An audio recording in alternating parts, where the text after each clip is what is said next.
Hoje é 25 de outubro de 2024,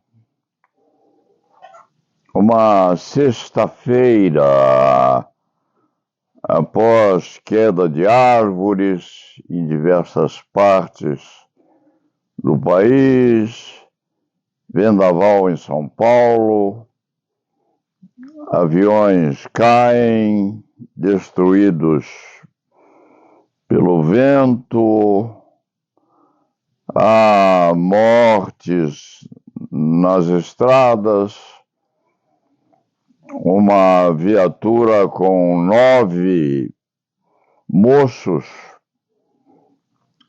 sofre uma agressão vinda de uma carreta ou coisa que a valha.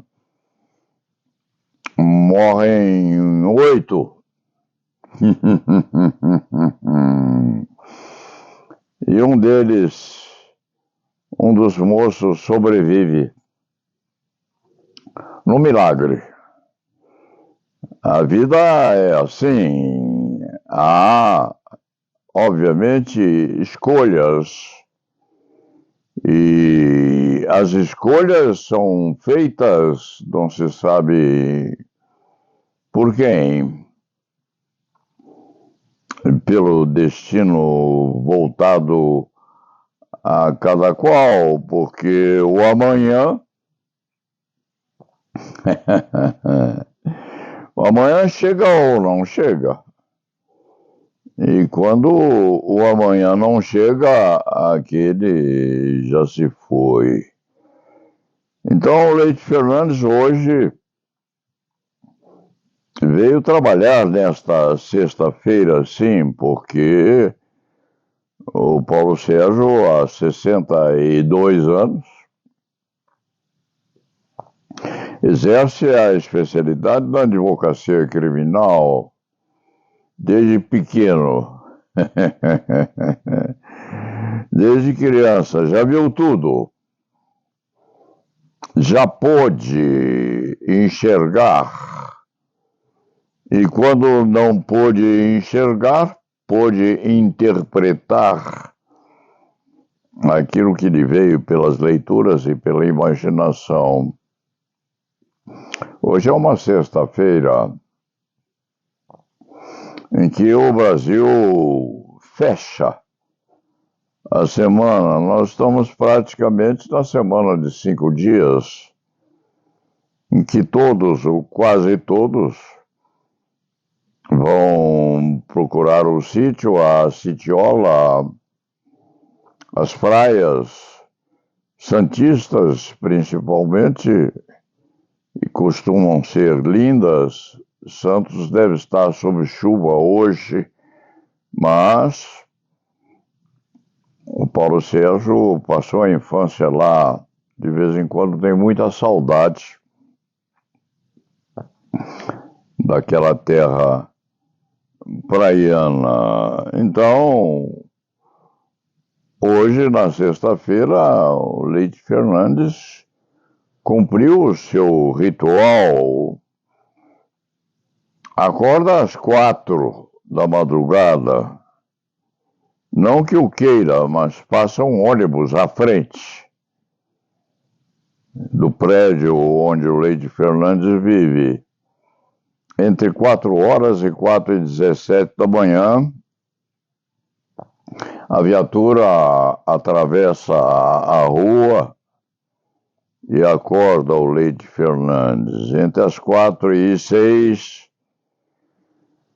o Paulo Sérgio se prepara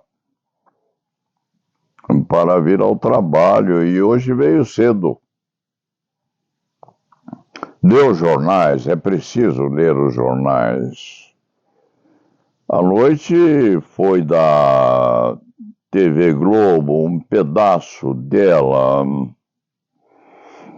E o Jornal da Noite, das 20 horas, não trouxe uma notícia agradável.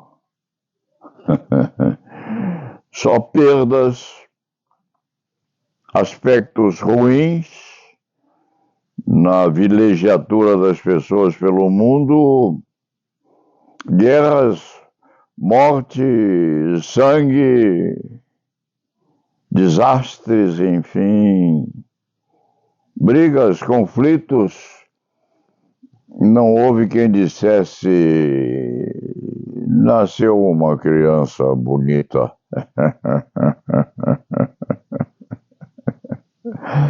Parece que os televisores se especializam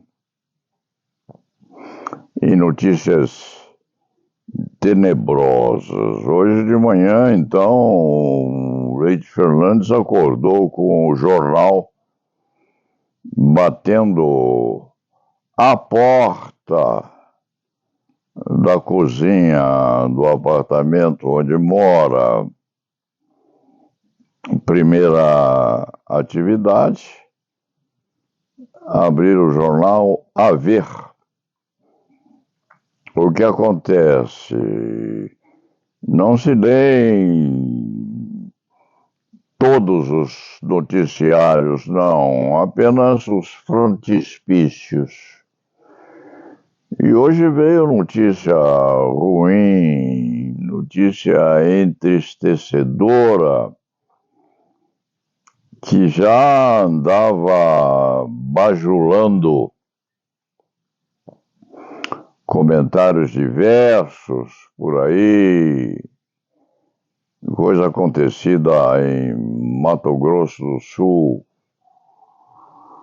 atingindo 5 desembargadores, atingindo advogados, chegando perto de procuradores, quem sabe, juízes aposentados, e fixando principalmente 2 desembargadores vindos pelo 5º Constitucional, ou seja, advindos da classe dos profissionais estranhos à magistratura, e 3 deles juízes de carreira, envolvendo imputações de lavagem, de extorsão, de falsificação de documentos, organizações criminosas. Parece, creu Paulo Sérgio, que eles têm privilégio de foro, devem tê-lo sim. Privilégio de foro por infrações cometidas no exercício da profissão.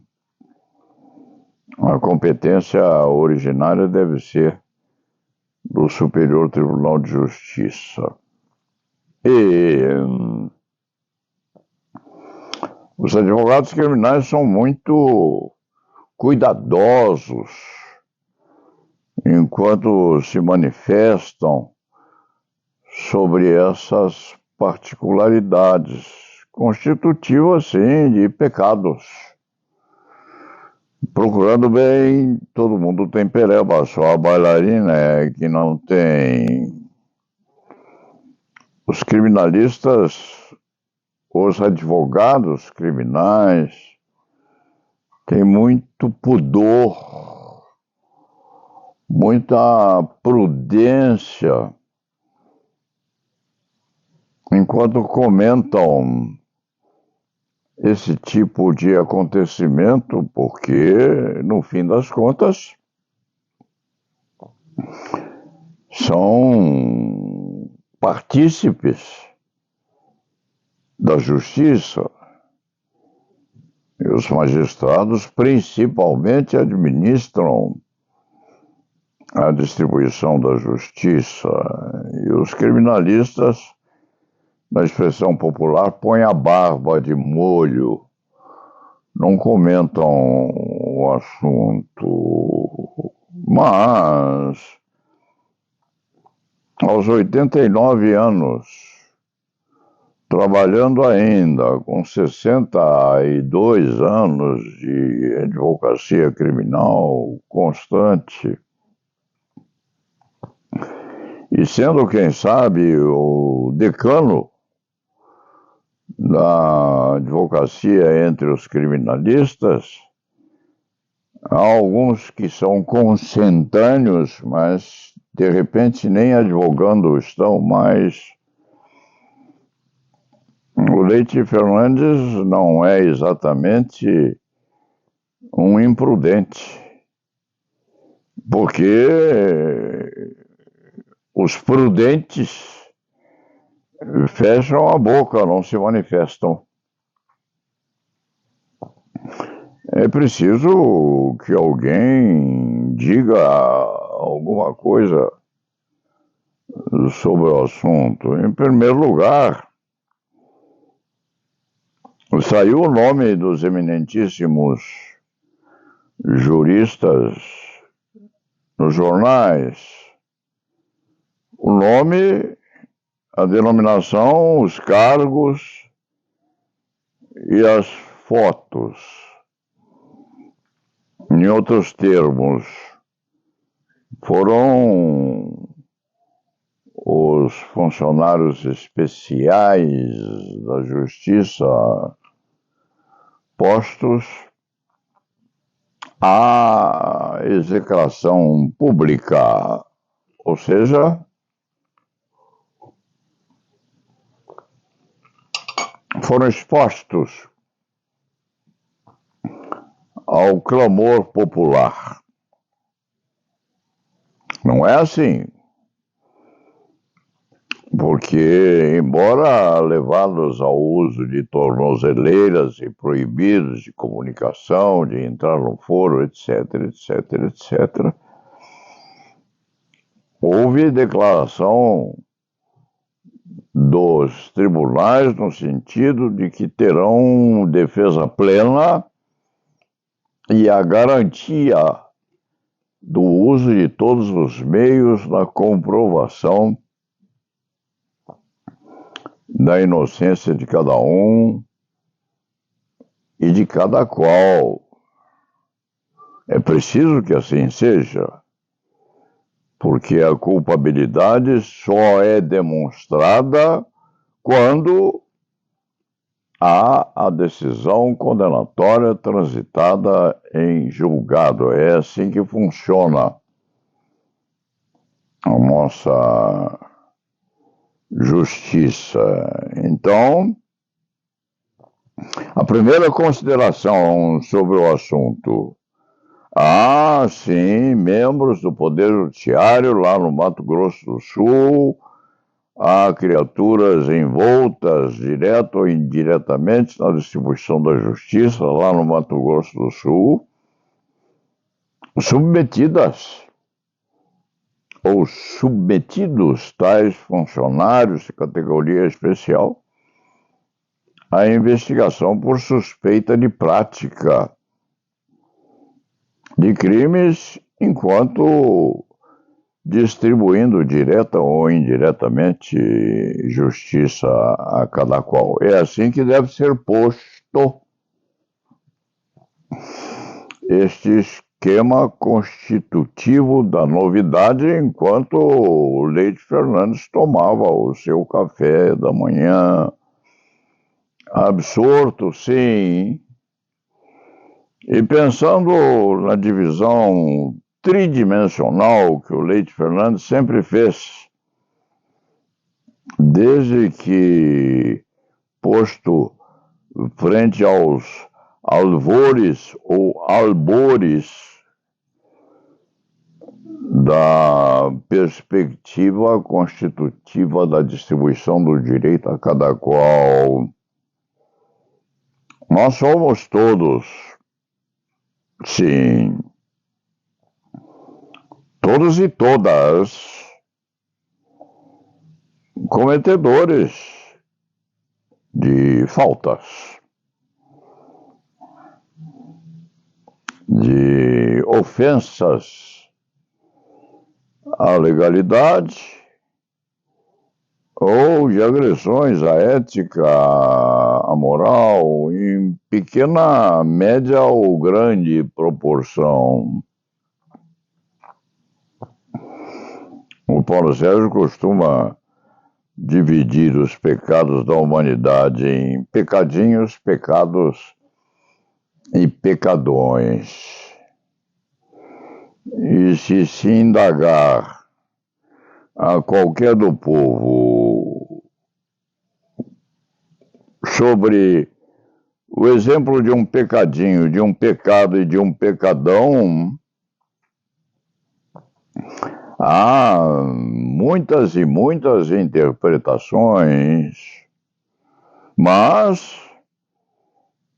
respeitados uns e outros, há pequenos pecados, faltas mínimas, há comportamentos pecaminosos médios e há grandes e grandes pecados constitutivos de crimes, sim, se estiverem postos dentro da legislação penal ortodoxa ou até dentro da legislação penal extravagante. Cada qual há de discernir, há de refletir sobre, a seu ver, qual seria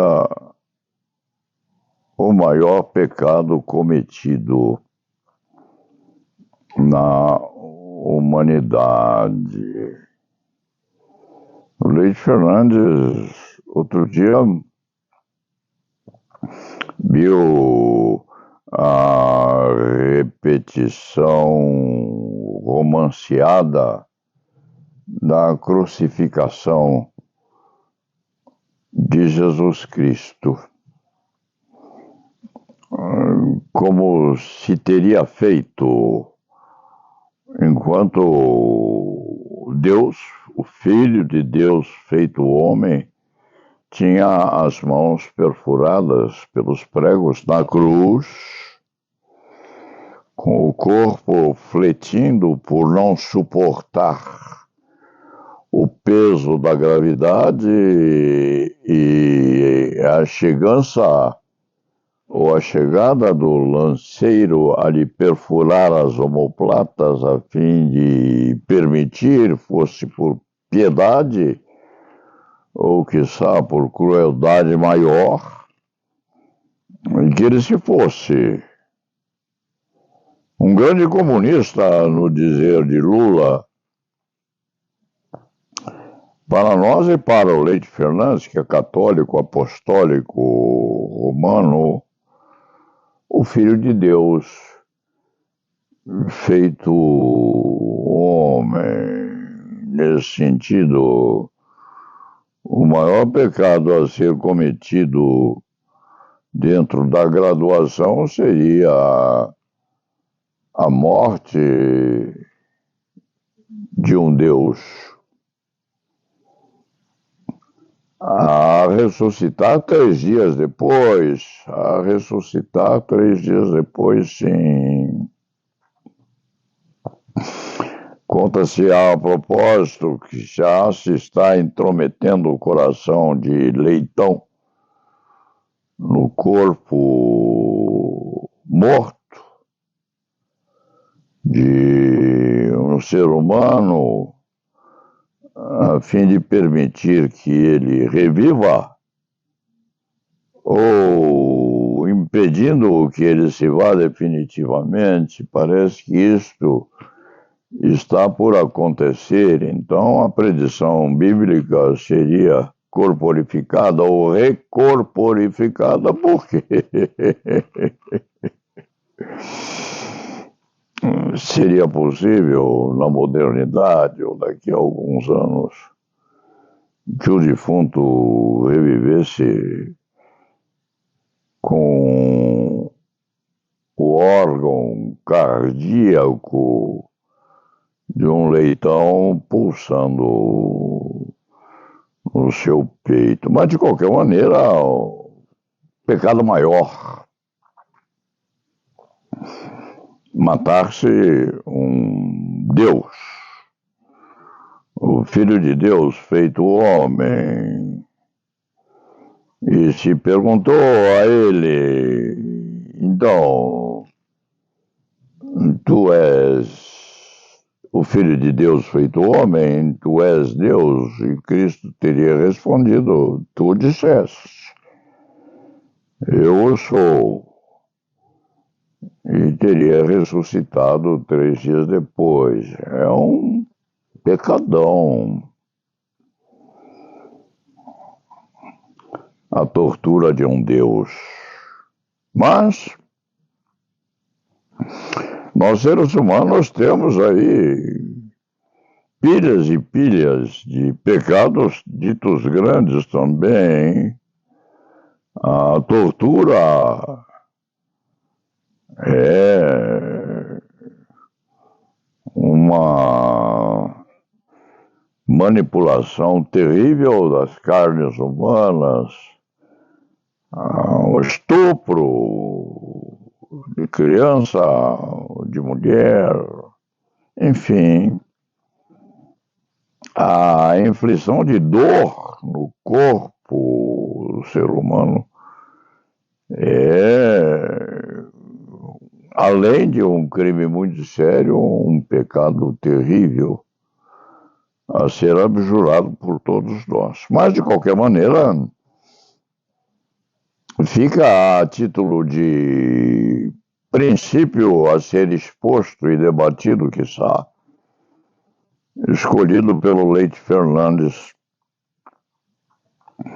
para essa digressão que não pode ser longínqua e não pode ir às lonjuras no tempo, porque hoje é o fim de semana de 5 dias e todos precisam descansar. Em suma, o pecadinho, o pecado e o pecadão são os 3 postos divisíveis no cometimento de faltas. E enquanto o Leite Fernandes está a comentar sobre pecadinhos, pecados e pecadões, cada um de nós deve estar a pensar: qual foi o pecadinho que eu já cometi? Qual foi o pecado que eu já cometi? Qual foi o pecadão que eu já cometi? Fica na consciência e no mistério cerebral de cada um de nós, no sentido de que há coisas que a criatura posta sob reflexão, não confessa nem a si própria, mas isto é peculiaridade a ser discutida entre o confitente e o confessor. A quem for católico e se ajoelhar perante o sacerdote, e outras religiões, por sinal, pródigas nesse sentido. O que aconteceu aos nossos colegas? A Polícia Federal estaria a investigá-los havia 3 anos, quem sabe, e investigá-los, talvez, com interceptação telefônica. Esse diabólico recorte de material que todos usam, e há quem use tanto que no almoço todos os comensais estão a ver o que há nos celulares, desprezando até o garfo e a faca. Um instrumental, ele próprio, pecaminoso. Então explode nos jornais que estão 5 colegas nossos, por via indireta, entre outros, sendo investigados lá no Mato Grosso do Sul, São Paulo e até por aí, a saber qual deles ou quais deles teriam cometido essas infrações penais correspondentes à extorsão, lavagem de dinheiro, amealhamento de dinheiros, dizendo que no imóvel pertencente a um dos investigados havia 3 milhões de reais em dinheiro vivo. 3 milhões de reais arrumados num canto qualquer. Isto é, diga-se mais uma vez, uma investigação para o criminalista que está há muito tempo nesse ramo. O que há agora é pesquisa sobre o que pode ter havido, não se permitindo afirmar que os 5 ou algum dos 5 são, observando-se o plural, delinquentes contumazes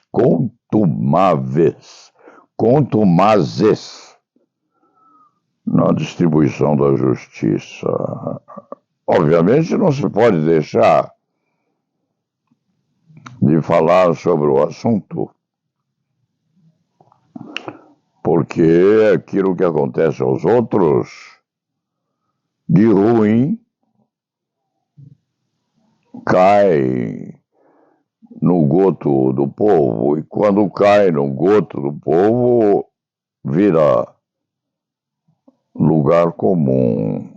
Paulo Sérgio leu isso hoje de manhã e leu com muita tristeza.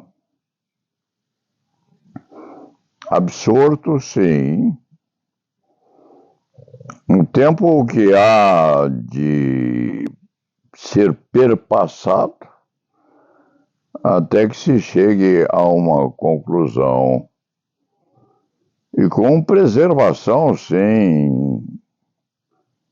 Por enquanto não transitada em julgado uma decisão condenatória, com observância de que a presunção de inocência deve estar a orientar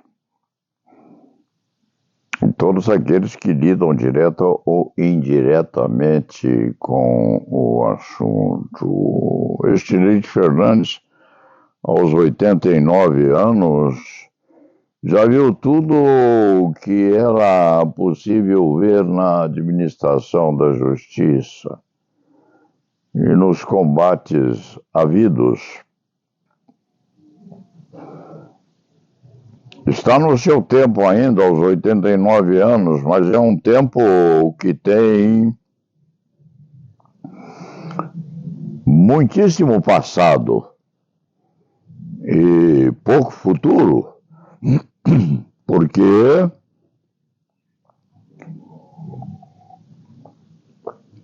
nós vivemos aquilo que nos é permitido estar aqui. E esse procedimento envolvendo esses 5 colegas nossos há de demorar muitos e muitos anos. Isto é um episódio em que a justiça se transforma numa carroça rangendo, desdobrando-se sobre os calhaus, pontilhando as areias da vida. Quando isso tiver resultado, esse resultado há de vir daqui a um bom tempo sim, dando a cada um o que é seu, sem que se façam injustiças e sem que haja comentário exponencialmente condenatório antes que seja a hora adequada àquilo.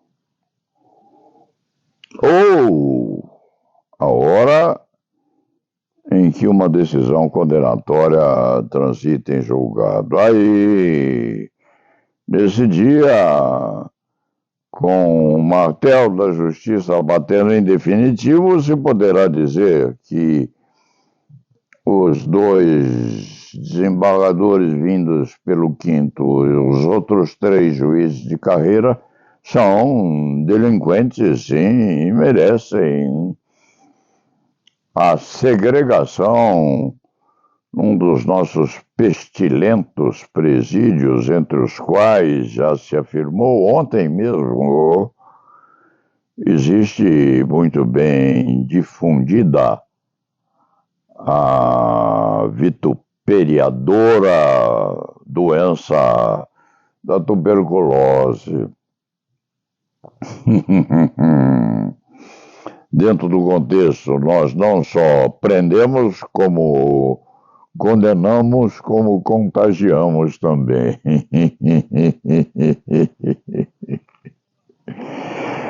Os nossos exercentes das condenações criminais carregam com as sentenças milhões e milhões de bactérias difusoras da tuberculose. É isso que os jornais dizem. Não se há de dizer que isto é mentira. De qualquer maneira, esse Paulo Sérgio Leite Fernandes tem o direito inconteste de se manifestar preliminarmente sobre o assunto, porque aos 89 anos é um criminalista ancião. E ganhou pela sobrevivência o direito de tecer comentários dentro de peculiaridades que os mais jovens têm discrição, vergonha, medo, pudor, ou inteligentemente deixam de se manifestar porque não se introduz alguém no território sagrado que é aquele permissível aos distribuidores da justiça em seus escalões mais altos. Então, o que o Leite Fernandes pode dizer é que se entristeceu muito com esse escândalo judiciário, espera que a distribuição da justiça seja feita com extrema correção, aguarda que venha uma decisão justa e que os acusados sejam respeitados dentro do pressuposto de que são, sim, investigados, hão de ser ou não denunciados. A denúncia há de ser recebida ou não. A prova criminal há de ser feita. Isto há de caminhar a passos muito lentos.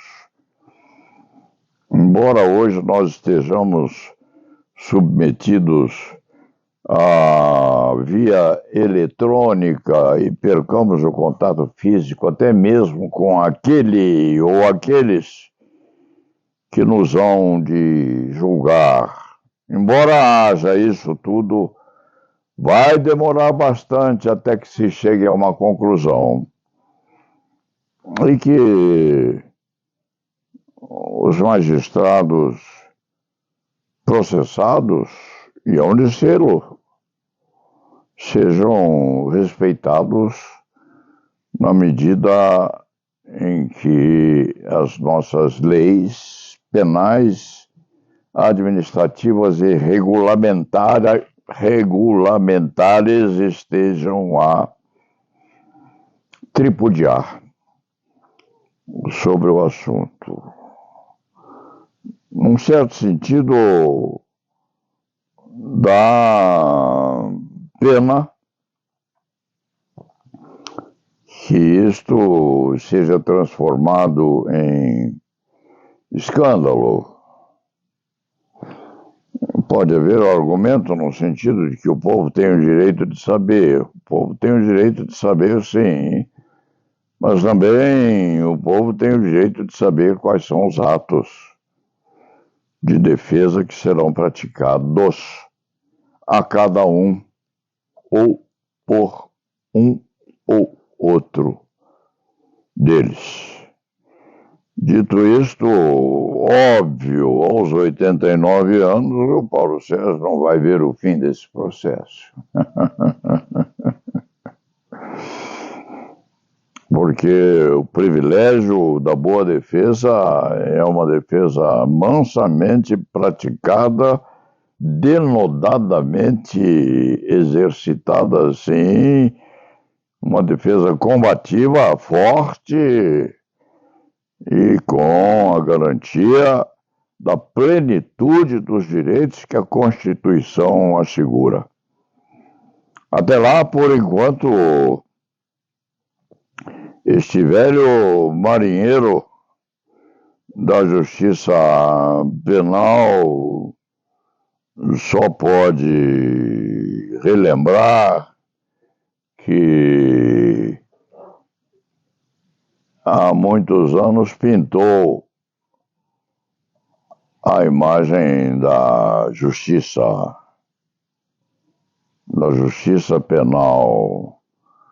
A justiça penal é uma velha brava. A justiça penal é, sim, uma criatura que não tem muito respeito pelos direitos alheios. E essa justiça penal precisa, sim, respeitar a defesa a ser exercitada pelos 5 investigados e por outros que talvez apareçam no contexto. Esta velha enrugada é severa, mas que a severidade seja posta dentro da lei.